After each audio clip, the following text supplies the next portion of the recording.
I've been telling you about the case of Kenneth Gladney. He's the guy who was passing out "Don't Tread on Me" flags, and he was at the town hall meeting.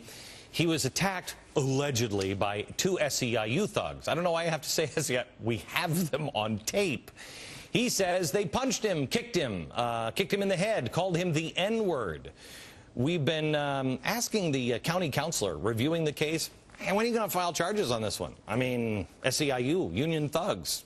I mean, violence at Tea Party deals. I mean, I thought that's what we were trying to avoid. Or do you only worry about violence from one side and not the other? Because I only see one side doing it.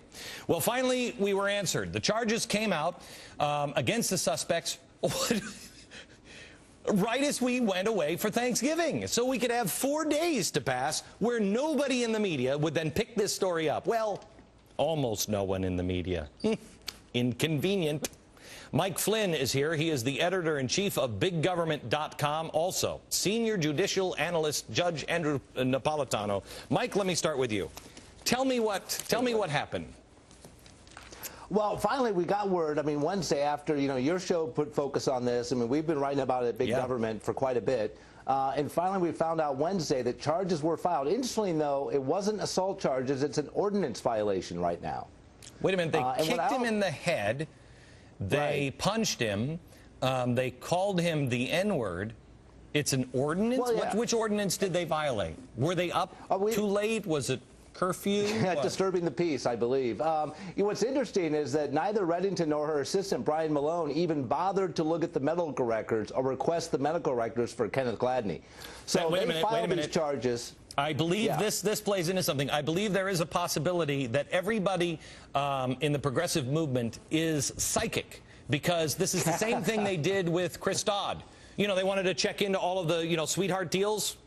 They didn't request any of the records or subpoena any of them. So they must have some sort of mental powers that we don't know about. It's an impressive skill, because they're able to find out what exact charges should be filed against these union members without even knowing the extent of injuries of the victim. I mean, it's a pretty impressive skill. Let me bring the judge in here.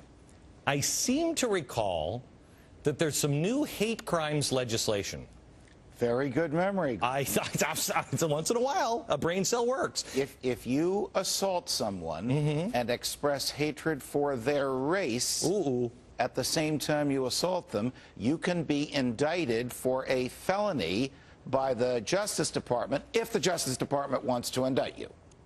So how could Mr. Gladney, who was kicked in the head by SEIU thugs just for being at a Tea Party or just at a town hall and passing out, what was it, "Don't Tread on Me" flags, how is it that he could get the attention of Barack Obama or our Attorney General and say, gee, maybe since they called me the N-word while they were kicking me in the face, maybe this is a hate crime? Perhaps because of what Mike is doing to expose this and what you're doing to expose this.